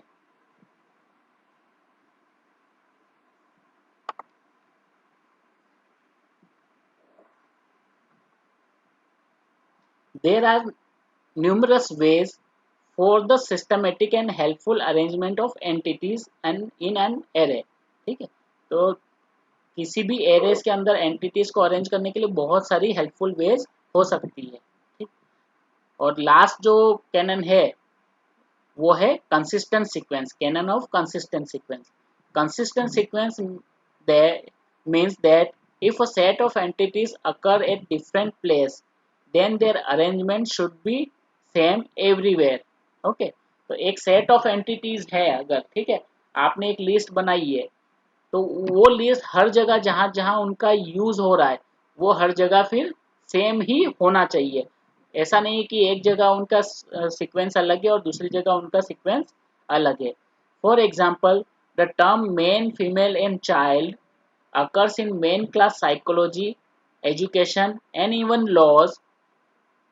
Their sequential should be same in all the classes. ठीक है, तो अगर आपने मेल फीमेल और चाइल्ड इस तरह से लिखा है एक जगह, ठीक है, ये सीक्वेंस आपने चूज की है तो फिर आपको वो सीक्वेंस हर जगह यही रखना है, चाहे वो फिर साइकोलॉजी का सब्जेक्ट आ रहा हो या एजुकेशन का आ रहा हो या लॉ है। ठीक है, तो सभी जगह आपको सेम सीक्वेंस ही रखना है। As another example, names of a countries occurs in the main class geography and history। ठीक है, अगर आप ज्योग्राफी और हिस्ट्री दोनों जगह क्या आता है, नेम ऑफ द कंट्रीज बहुत इंपॉर्टेंट होते हैं। तो अगर आप इन दोनों जगह नेम ऑफ कंट्रीज यूज कर रहे हो तो उनकी भी सीक्वेंस जो है वो क्या होनी चाहिए, वो सेम होना चाहिए। According to this canon the sequence of countries in the above main class should be same. तो दोनों जगह जो सीक्वेंस है कंट्रीज के नाम की वो दोनों जगह क्या होना चाहिए, वो सेम होना चाहिए।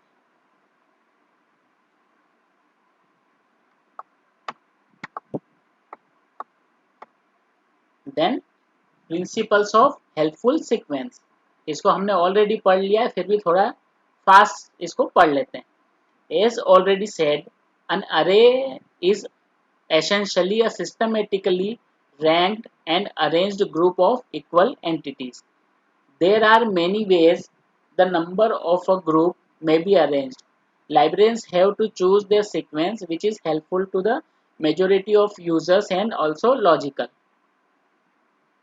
Entities in an array may be arranged in a chronological or historical sequence। A group of boys or girls may be arranged by age। King of a country may be arranged according to their period of rules। Prime ministers may be arranged in the order of their period। Extending this analogy a bit, a queue waiting for a bus before booking window is according to this order, in an order which may be called first come first serve। Okay, related principle is later in evolution। ठीक है, तो अगर आपको सबको arrange करना है, अगर arrangement करना है तो आप किस तरह से कर सकते हो। अगर कंट्रीज को आप अरेंज कर रहे हो तो आप अल्फ़ाबेटिकली और अरेंज कर सकते हो। ठीक है, अगर बॉयज़ एंड गर्ल्स को अलग कर रहे हो तो उनको उनकी एज के हिसाब से अलग कर सकते हो। राजा, जितने भी राजा हुए हैं उनको अगर अरेंज कर रहे हो तो उनके पीरियड के अकॉर्डिंग अलग अलग कर सकते हो। इंडियन प्राइम मिनिस्टर्स को आप अरेंज कर रहे हो तो उनकी फर्स्ट सेकंड थर्ड इस तरह से आप उनको अलग कर सकते हो। जो सबसे पहले था उनका फर्स्ट, फिर second prime minister, third prime minister, इस तरह से। ठीक है, और उसी तरह से अगर आपको क्यू में खड़े हुए टिकट की वेटिंग के लिए लोगों को अरेंज करना है तो जो सबसे आगे है वो सबसे फर्स्ट रहेगा। ठीक है, तो जैसे कि जो एग्जाम्पल यहाँ पे दिया है वो है फर्स्ट कम फर्स्ट सर्व्ड। ठीक है, और इससे रिलेटेड जो कैनन है या जो प्रिंसिपल है वो है later in evolution. Related principle is later in evolution. ठीक है, जो पहले आ रहा है वो पहले रहेगा और जो बाद में आ रहा है वो बाद में रहेगा। ठीक है, some entities can be arranged as they have evolved. Animals can be arranged from amoeba to mammals. Plants can be arranged from Thallophyta to dicto dictyledons. Societies can be arranged from hunting society, agricultural society, industrial society, and information society. Another principle is geographical proximity. ठीक है, तो उनको arrange करने के लिए एक और principal है, उसका नाम है ज्योग्राफिकल प्रॉक्सिमिटी और spatial कंटिग्विटी। if the exist entity if the entities exist in a space of their is in a space, their arrangement should be near to one another। ठीक है, सारी अगर जो एंटिटीज है वो किसी स्पेस से रिलेटेड है, किसी जगह से रिलेटेड है, तो उनका जो अरेंजमेंट है वो कैसे होना चाहिए, वो एक दूसरे के पास में होना चाहिए। We can arrange Indian states in the order Jammu and Kashmir, Punjab, Himachal, Haryana, Delhi, UP and so on. Planets in the space may be arranged like that: Mercury, Venus, Mars, Jupiter and Pluto. Principle ठीक है, तो यानी उन वो जो पास पास में है उस उनकी स्पेस के आधार पे उनको अरेंज करना चाहिए। जो पास पास में वो पास पास में रहेंगे, उससे जो दूर जाता रहेगा वो फिर उनके अरेंजमेंट में भी दूर जाता रहेगा।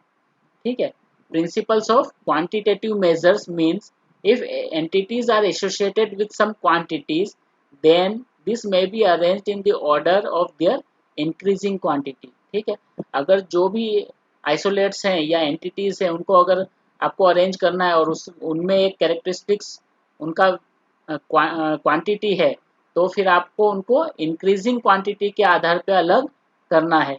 For example, Indian currency note may be arranged in the order of 1 rupees, 2 rupees, 5 rupees, 10 rupees, 50 rupees and so on।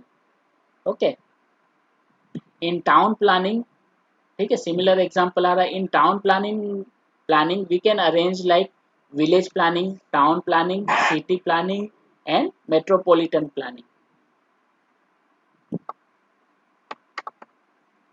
then one more principle is there which is principle of increasing complexity। ठीक है, ये principal क्या कह रहा है, principle of increasing complexity means the entities may be arranged in order to their increasing complexity. यहाँ जहाँ पे उनकी कॉम्प्लेक्सिटी यानी जटिलता बढ़ती जा रही है उस तरह से हम उनको अरेंज करते जाएंगे। ठीक है, linguistic elements can be arranged as syllable, word, phrase, sentence and paragraph and so on. ठीक है, अगर लैंग्विस्टिक अरेंज एलिमेंट्स है तो आप उनको कैसे अरेंज करोगे, सिलेबल, उसके बाद फिर वर्ड आ जाता है, फिर फ्रेज आ जाता है, फिर क्लोज आ जाता है, फिर सेंटेंस आ जाता है, फिर पैराग्राफ आएगा और उसी तरह से वो आगे बढ़ता रहेगा। Algebraic equation may be arranged as first order, second order, third order etcetera. Further entities can be arranged according to their popularity of use. ठीक है, वो उनका जो यूज करने की पॉपुलरिटी है वो कैसी है उसके आधार पे भी उनको आप अलग कर सकते हो या अरेंज कर सकते हो। We can arrange food seeds in order rice, wheat and rye. Further, if there is any traditional sequence of entities, it may be followed as we traditional says Radheshyam, Sitaram, algebra, geometry and so on।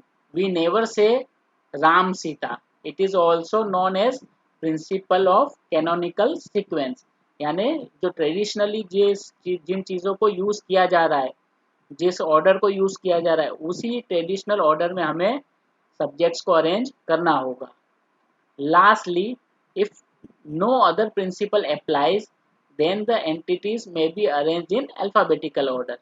और अगर last में अगर आपके पास सारी entities को arrange करने के लिए कोई कैरेक्टरिस्टिक्स या कोई ऑर्डर नहीं मिल रहा है तो आप क्या करोगे, फिर उनको आप उनको अल्फ़ाबेटिकल ऑर्डर में अरेंज कर दोगे, ठीक है। All the UN member states are arranged in alphabetical order. Long list of name of person is better arranged in alphabetical order. Words in dictionary is arranged in alphabetical order, is also called dictionary order, ठीक है। जो alphabetical order होता है उसे हम dictionary order भी कहते हैं। Alphabetically arranged entities can be easily located. Alphabetically जो एंटिटीज होती है अरेंज की हुई है उनको हम आसानी से आइडेंटिफाई कर सकते हैं। Ranganathan advises to use these as a least preferred method. He even thought it as opposite of classification. Yet many systems prefer it for the ease of use and later for easy operation. Okay, Ranganathan ने इस ये वाला जो system है alphabetically arrangement, इसको least preferred method कहा था। उन्होंने ये कहा था कि ये क्लासिफिकेशन के बिल्कुल ओपोज में है, इसलिए इसको सबसे अंत में रखना चाहिए। लेकिन उसके बाद भी बहुत सारी क्लासिफिकेशन स्कीम है जो उसे यूज़ करती है क्योंकि ये बहुत ईजी है। Okay, in a nutshell, for arrangement of members in an array, use any systematic method that you should will be helpful to the majority of library user, ठीक है। समराइज अगर हम करें तो हम यही कहेंगे कि जो भी एंटिटीज हैं उनको आपको किसी न किसी सिस्टमेटिक ऑर्डर में अरेंज करना होगा जिसे आप उसकी आइडेंटिफिकेशन के लिए इजी समझते हैं, ठीक है। यहाँ तक क्लियर है सभी को? कोई क्वेरी? क्लियर है ना? Okay okay, now canon for chain of classes, ठीक है। अभी तक हमने क्या पढ़ा था? कैनन ऑफ एरे, यानी canon of array of classes पढ़ा था। अब हम क्या पढ़ेंगे? Canon of chain of classes, ठीक है। तो कैनन ऑफ एरेज हमने देखा कि किस तरह से बनेंगे। अब देखेंगे हम canon of arrays, cannon of chain, ठीक है। चेन ऑफ क्लासेस, चेन आप किस तरह से बनाएंगे?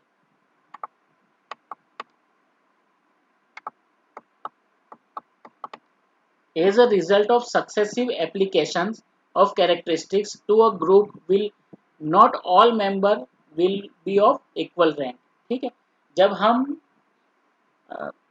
ग्रुप्स बनाएंगे कैरेक्टरिस्टिक्स को, जो कैनन ऑफ कैरेक्टरिस्टिक्स का यूज करेंगे, उसके ग्रुप्स बनाएंगे, ठीक है। और उनके हमने एरेज बना लिए, तो क्या होगा कि सारे ग्रुप मेंबर जो हैं वो सारे सभी एक दूसरे के इक्वल नहीं होंगे, ठीक है। तो आप उन सभी को क्या नहीं कर सकते? आप सभी को एरेज में तब्दील नहीं कर सकते, ठीक है। अब कुछ ऐसे होंगे कि कुछ होल होंगे, देयर पार्ट होंगे, कुछ टाइप्स होंगे, उनके काइंड्स होंगे, कुछ स्पीसीज होंगे, सब स्पीसीज होंगे, ठीक है, किसी भी एंटिटीज के। Such whole and their part should be kept together to form a chain of classes. तो उस तरह के ग्रुप्स को आप क्या करोगे? उस तरह के ग्रुप्स को आप साथ में रखोगे ताकि एक चेन क्रिएट हो सके। अ chain of sequence of entities in successive subordination, okay. तो चेन क्या होता है? चेन क्या होगा? चेन जो एंटिटीज है उसका सीक्वेंस होगा, और सीक्वेंस किस तरह का होगा? सक्सेसिव सबऑर्डिनेट्स का एक सीक्वेंस होगा। For example grandfather, father, son, grandchildren make a chain, ठीक है। तो ये जो फैमिली ट्री होता है वो क्या क्रिएट करता है? वो एक चेन क्रिएट करता है। There are two canons for arranging entities in a chain, ठीक है। एंटिटीज को चेन में अरेंज करने के लिए दो कैनन दिए हुए हैं। एक है canon for decreasing extension and canon of modulation. The first canon means that entities should be arranged in a broader to narrower, or general to specific, or whole to part order, ठीक है। तो आप उनको अगर entities हैं आप उनको किस तरह से अरेंज करोगे? ब्रॉडर टू नैरोअर अरेंज करोगे, या जनरल टू स्पेसिफिक अरेंज करोगे, या होल टू पार्ट अरेंज करोगे। फॉर एग्जाम्पल अगर दुनिया को हमें डिवाइड करना है, ठीक है, दुनिया की जितनी भी जोग्राफिक एरियाज हैं उनको अगर हमें अरेंज करना है तो हम कैसे करेंगे? फर्स्ट एशिया, फिर एशिया में क्या आएगा? साउथ एशिया, साउथ एशिया में इंडिया, इंडिया में नॉर्थ इंडिया, नॉर्थ इंडिया में पंजाब, पंजाब में Amritsar. Make a chain of classes of decreasing extension. ठीक है, तो यहाँ पे क्या हो रहा होता जा रहा है? जो एक्सटेंशन है वो डिक्रीज होता जा रहा है। ठीक है, social classes, social sciences, economics, economic botany, money, banks make another change of broader to narrower class। ठीक है, तो पहला जोग्राफिकल एरिया वाला देखा और दूसरा जो एग्जांपल था वो कौन सा था? वो था बैंक्स का। ठीक है, अब बैंक्स को अगर हमें अरेंज करना है तो वो कैसे होगा? सोशल साइंस में आएगा, सोशल साइंस में इकोनॉमिक्स आएगा, इकोनॉमिक्स में फाइनेंशियल इकोनॉमिक्स, फाइनेंशियल इकोनॉमिक्स में मनी, और मनी से रिलेटेड होगा बैंक्स। ठीक है, तो ये एक और चेन होगा जो ब्रॉडर टू नैरोअर का एक एग्जाम्पल है। Then second canon, canon of modulation. Modulation means that no intervening link should be missed in the classes arranged in decreasing extension, no jumping, no snapping। ठीक है, modulation का मतलब ये है कि जब हम क्लासेस को अरेंज करोगे, जब आप क्लासेस को अरेंज करोगे डिक्रीजिंग एक्सटेंशन के फॉर्म में, तो आपको कहीं भी कोई भी एंटिटी है उसे मिस नहीं करना है। ठीक है, कहीं भी हमें जंप नहीं करना है और कहीं भी हमें कोई कट नहीं करना है। In the first example, we should not directly jump from north India to Amritsar, omitting Punjab, though this snapped chain will satisfy the canon of decreasing extension but will violate the canon of modulation। ठीक है, आप जब अगर north India से सीधा अगर आप Amritsar choose करोगे तो हो सकता है कि आपका जो फर्स्ट कैनन है, कैनन ऑफ डिक्रीजिंग एक्सटेंशन, वो सेटिस्फाई हो क्योंकि आप उस रूल को फॉलो कर रहे हैं, लेकिन कैनन ऑफ मॉड्यूलेशन है वो वायलेट हो जाएगा। तो कैनन ऑफ डिक्रीजिंग एक्सटेंशन को जब आप यूज कर रहे हो तो आपको दूसरा जो कैनन है, कैनन ऑफ मॉड्यूलेशन, उसको आपको क्या करना है? उसको आपको ध्यान में रखना है। ठीक है, तो आपको बीच में कोई भी लिंक जो है वो आपको मिस आउट नहीं करना है। In this way the in this way, in the idea plane, we will have a network of discrete facets and isolates arranged and laid out in arrays and chain, but these are still concepts without specific pakka names। An idea without a pakka name cannot be classified properly। ठीक है, तो यहाँ तक जो हमने पढ़ा वो क्या पढ़ा था? पूरा आइडिया प्लेन में जो भी वर्क होता है, ठीक है, चैनन फॉर्मुलेशन या एरे फॉर्मुलेशन या कैरेक्टरिस्टिक्स के आधार पे एंटिटीज को डिफाइन करने के का काम, तो ये सारा कहाँ होता है? ये फर्स्ट लेवल में होता है, दैट इज आइडिया प्लेन। ठीक है, और आइडिया प्लेन क्या होता है? ये सारे क्या है? कॉन्सेप्चुअल वर्क है। यहाँ पे अभी हमारे पास कोई भी कॉन्क्रीट वर्क नहीं है।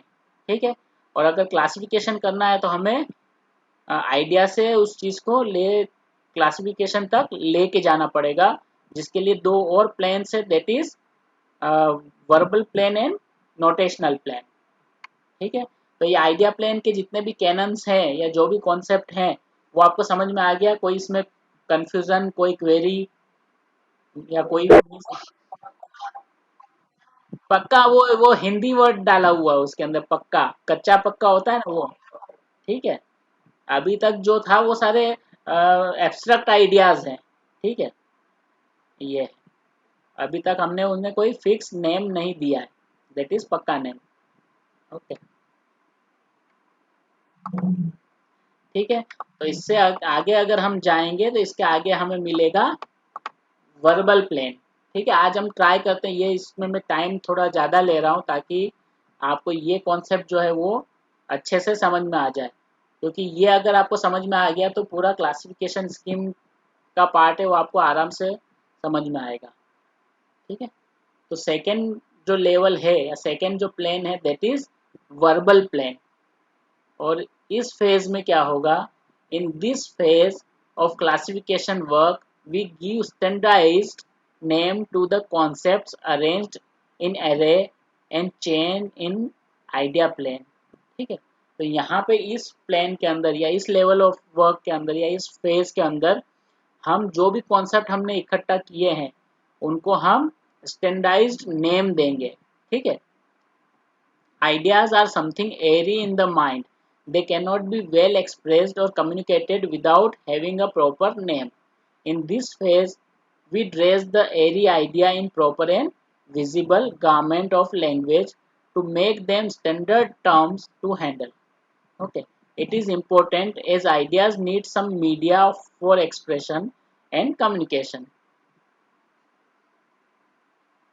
It is rightly said, an idea in words is worth thousand in mind.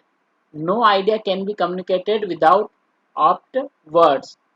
In the field of science and all other technical subjects like accountancy and or literary criticism, these names for concepts are known as terms. And science of assigning terms is to ideas is called terminology. Verbal plane deals with terminology. ठीक है, तो idea plane के अंदर जो idea हमारे mind में थे, ठीक है, उन आइडियाज को एक टर्म या पक्का नेम अगर हमें देना है तो उसका यूज वो नाम देने के लिए हमें जो टूल यूज करना है दैट टूल इज टर्मिनोलॉजी. और वर्बल प्लेन टर्मिनोलॉजीज के साथ ही डील करता है.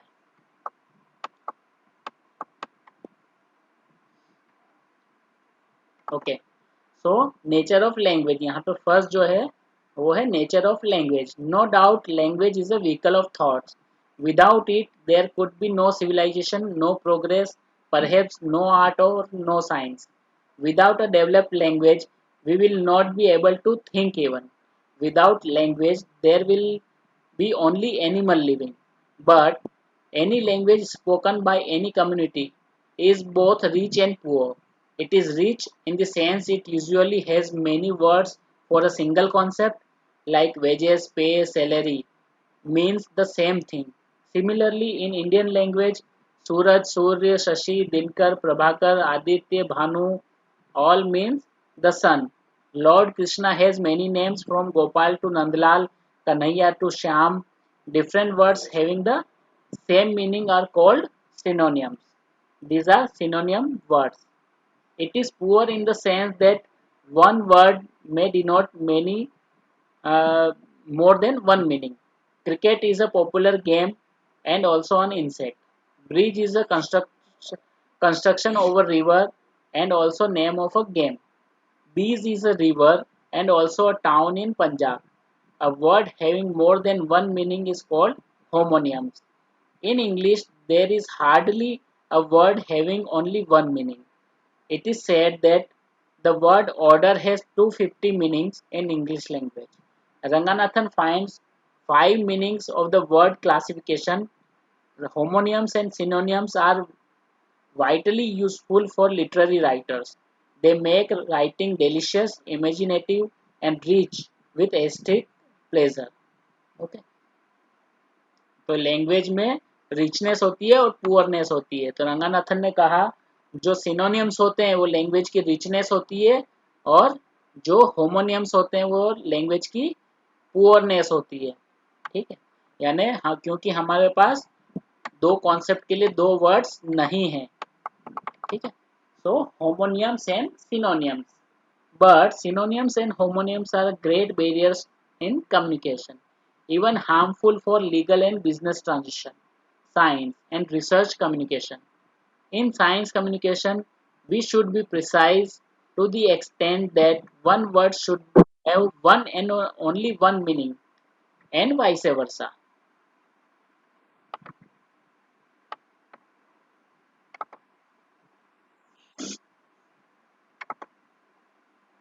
It means an ideal situation of one-to-one correspondence between concept and terms. That that is language of any science and academic field of study, and research should be strictly free of homonyms and synonyms. It has already been achieved to a greater extent in natural science, social science, including library and information science, are struggling for the standardization of terminologies in their subject. Maturity of a discipline of knowledge can easily be measured by its standardized terminology. S.R. Ranganathan always urged librarians to learn and use technical terminology of library science for research and communication in our field. He also advised librarians to learn the technical terminology of the other subject for better information retrieval and to provide satisfactory reference services to the scholar of various subjects. Ranganathan himself has developed good number of terms across the length and breadth of library science. It was his method and style to define the terms adequately in the beginning of his research article. He always used well defined technical terms in his writings and has left a treasure trove in technical terms as a legacy for us. Language including take okay, तो रंगानाथन यहाँ पे ये क्या कह रहे हैं, उन्होंने ये सबको एडवाइस दी है कि आप एज ए लाइब्रेरी प्रोफेशनल हमें अपने सब्जेक्ट के टेक्निकल टर्म्स को भी ध्यान में रखना चाहिए, हमें याद करना चाहिए, हमें आना चाहिए वो, प्लस अलग अलग सब्जेक्ट्स के जो टेक्निकल टर्म्स हैं वो भी हमें पता होना चाहिए। अगर वो हमें पता है तो हम यूज़र्स को अच्छी तरह से इंफॉर्मेशन रिट्राइव करके दे सकते हैं और अच्छी तरह से उन्हें इंफॉर्मेशन या रेफरेंस सर्विसेज दे सकते हैं। और सिनोनियम्स और होमोनियम्स जो होते हैं वो किसी भी रिसर्च के लिए सही नहीं होते हैं, क्योंकि वहाँ पे किसी भी टर्म की एक से ज़्यादा मीनिंग हो जाती है।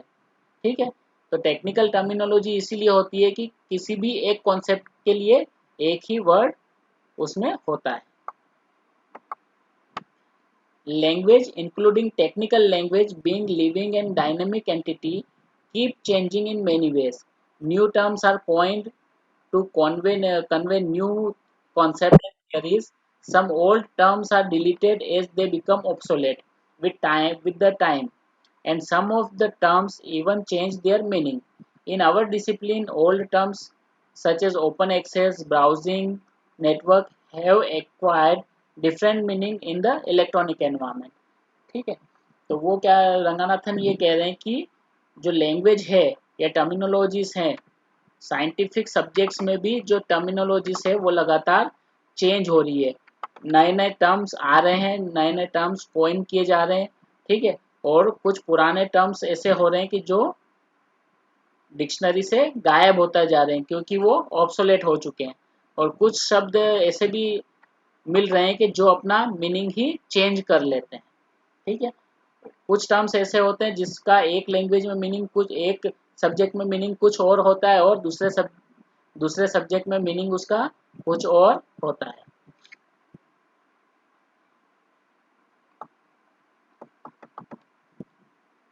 Now canon for terminology. अब जो टर्मिनोलॉजी है उसको डील करने के लिए रंगानाथन ने क्या दिया है, कैनन फॉर टर्मिनोलॉजी दी है। Ranganathan not only himself coined many new terms, he also formulated many principles for coining and display of new terms. As said earlier, the first and foremost quality of any terminology is to be free from homonyms and synonyms. Following are the canons he formulated for the purpose. ठीक है, तो उन्होंने बहुत सारे terms coin किए हैं और बहुत सारे प्रिंसिपल्स बनाए हैं किसी टर्म को चूज करने के लिए या फिर आइडेंटिफाई करने के लिए। ठीक है, और वो कैनन्स हैं, canon of context, canon of enumeration, canon of currency and canon of रेटिसेंस।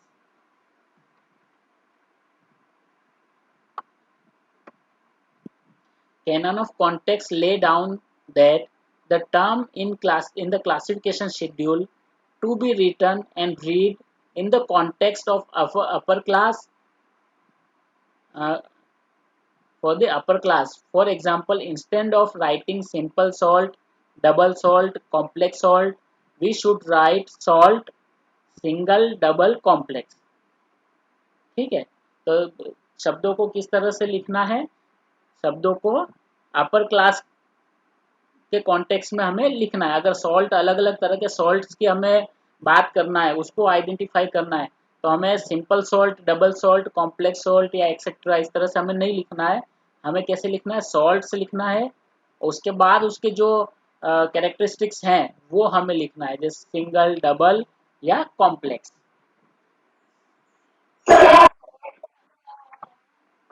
यहाँ पे सॉल्ट यानी नमक, ठीक है। अगर तीन तरह के नमक है जिनकी हम बात कर रहे हैं, एक लाइन में आ रहे हैं तीन तरह के नमक, सिंपल सॉल्ट है जिसमें डबल सॉल्ट है या कॉम्प्लेक्स सॉल्ट है, तो अगर उसको आपको इस तरह से नहीं लिखना है। आप उसको कैसे लिखोगे? आप पहले सॉल्ट लिखोगे, ठीक है, और उसके कैरेक्टरिस्टिक्स के आधार पर फिर उनको आप लिखोगे सिंगल या डबल या कॉम्प्लेक्स, ठीक है।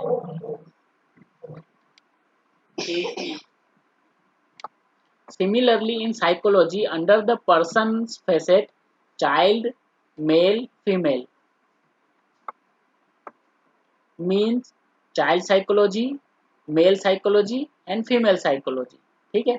अगर हमें child psychology, male psychology, female psychology लिखना है तो केवल हम साइकोलॉजी लिखेंगे और उसके अंडर में फिर चाइल्ड, मेल एंड फीमेल आएगा। Okay, for the brevity and simplicity of the schedule it is not necessary to repeat the upper link, ठीक है। ऐसा टर्म जो तीनों सारे जो एंटिटीज हैं उसमें अगर वो रिपीट हो रहा है तो उस टर्म को आपको नहीं रिपीट करना है, that is called upper link, ठीक है। This canon is meant for the meant both for classificationist and classifier. It is also applies in our daily routines also, ठीक है। तो अपर लिंक जो है कॉन्सेप्ट का वो हमें रिपीट नहीं करना है। Second is cannon of enumeration. Scope of term or discipline is not universally settled. For example, subject dynamic is considered a part of mathematics by some and of physics by another. As other example, documentation is part of library science in Canon classification, Canon column classification, whole in the uh, universal decimal classification. It is an independent class. Okay, यानी जो documentation है वो library science के अंदर, library science का part है cannon classification में, जबकि यूडीसी के अंदर ये एक इंडिपेंडेंट क्लास है, ठीक है। Further, constitutional library history, it is constitutional history is not part of political science और law but of history in CC, ठीक है। In such cases, no one is wrong, as it is debatable. In such circumstances, it is safe to delineate the scope by listing, enumerating as its subdivisions. It is an operational and pragmatic way to define the scope and subject. This is advised by this canon. ठीक है, canon of enumeration क्या कह रहा है कि कुछ subjects ऐसे होते हैं जिनका जो स्कोप होता है वो डायनेमिक होता है या यूनिवर्सली सेटल्ड नहीं होता है, एक्सेप्टेड नहीं होता है कि ये कोई कॉन्सेप्ट है पर्टिकुलर, वो कहाँ जाएगा, कौन सा सब्जेक्ट से रिलेटेड है, ठीक है। जैसे कि यहाँ पे एग्जांपल दिया, डॉक्यूमेंटेशन जो है सीसी के अंदर, डॉक्यूमेंटेशन जो है वो लाइब्रेरी साइंस का पार्ट है, जबकि यूडीसी के अंदर डॉक्यूमेंटेशन बिल्कुल एक अलग क्लास दिया हुआ है, ठीक है। कॉन्स्टिट्यूशनल हिस्ट्री को जो सीसी है, कॉन्स्टिट्यूशनल हिस्ट्री को सीसी के अंदर हिस्ट्री में रखा हुआ है, ठीक है।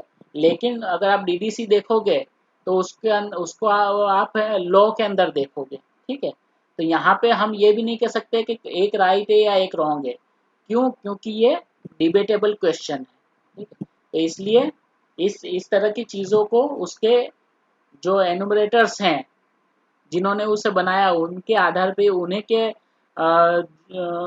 जो विजडम है उसी के ऊपर हमें उसे छोड़ देना है।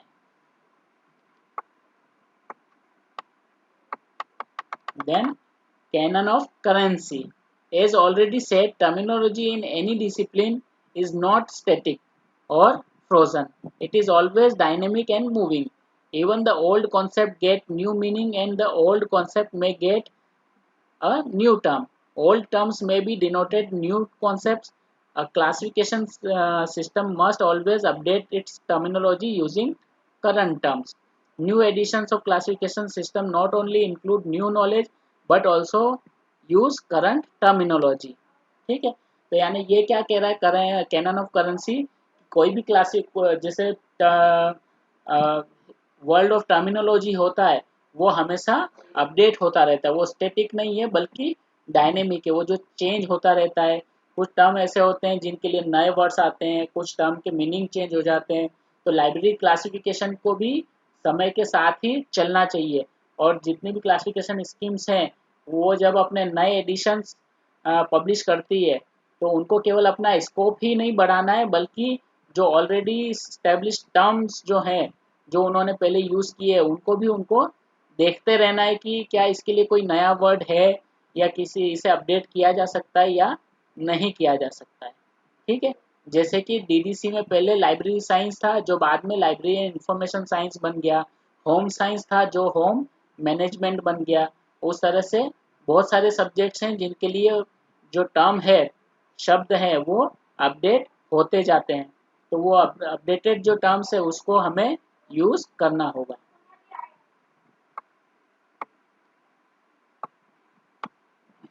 ठीक है, तो यहाँ तक हमने क्या पढ़ लिया, यहाँ तक हमने कैनन ऑफ करेंसी पढ़ लिया, कैनन ऑफ एनुमरेशन पढ़ लिया, और कौन सा कैनन पढ़ा, 3 कैनन्स पढ़े थे ना, कैनन ऑफ टर्मिनोलॉजी। ओके, तो ये कैनन किस चीज के लिए है, कैनन कौन सा प्लेन में हम है, कैनन ऑफ सॉरी कौन सा प्लेन है, वर्बल प्लेन। ठीक है, वर्बल जैसे शब्द जो बोल रहे हैं ना, वर्बल मतलब कोई शब्द देना, तो जो आइडियाज है उनको हम टर्म देते हैं, और जो टर्म्स हमें उनको असाइन करना है उसके लिए भी हमें कुछ रूल्स का पालन करना होगा, कुछ रूल्स को फॉलो करना होगा जिससे हमारी क्लासिफिकेशन स्कीम की ब्यूटी बनी रहे। इसलिए हमें कैनन ऑफ जो टर्मिनोलॉजी है उसको फॉलो करना होगा। ठीक है, और ये सब कहाँ होता है, ये होता है वर्बल प्लान में, जो सेकेंड प्लान है पोस्टुलेशनल अप्रोच का। ठीक है, थर्ड प्लान जो है वो नोटेशनल प्लान है, लेकिन अभी हम इसको स्किप कर रहे हैं, इसको नेक्स्ट क्लास में अब हम पढ़ेंगे क्योंकि टाइम जो है वो हो रहा है। ठीक है, अगर आपको कोई क्वेरी है इन 2 प्लान्स के बारे में या अभी तक जो कॉन्सेप्ट्स हमने पढ़े हैं उसके बारे में, तो उसके ऊपर आप कोई भी क्वेरी है तो आप उसको मुझसे पूछ सकते हो। If you have any query you can ask, कोई डाउट है तो भी पूछ सकते हो। ठीक है, या यहाँ तक से बोलिए। इसके बाद जो है नोटेशनल प्लान है वो हम नेक्स्ट क्लास में पढ़ेंगे। हाँ, जो भी है पढ़ेंगे इसको, है ना, नोटेशनल प्लान है ये, और उसके बाद भी जो है वो भी हम पढ़ेंगे क्योंकि ये आधा ही हुआ है अभी, इसके लिए एक क्लास और चाहिएगा। ठीक है, ओके, कोई क्वेरी इसमें, आ गया सभी को समझ में? ठीक है ना, अब अगर केवल वर्बल प्लेन पे अगर कोई आ गया शॉर्ट नोट कि वर्बल प्लेन पे आप शॉर्ट नोट लिखिए, या जो आइडिया प्लेन पे शॉर्ट नोट लिखिए, या कैनन ऑफ कैरेक्टरिस्टिक्स पे शॉर्ट नोट लिखिए, तो लिख लोगे ना? ओके, ठीक है, तो अब क्योंकि 10 मिनट्स ही बचे हैं और 10 मिनट्स में और कुछ कंप्लीट नहीं मैं कर पाऊँगा, इसलिए यहीं पर अभी मैं स्किप कर रहा हूँ। ठीक है, यहीं पर स्टॉप करेंगे, और इसके बाद जो है वो अब हम नेक्स्ट क्लास में देखेंगे।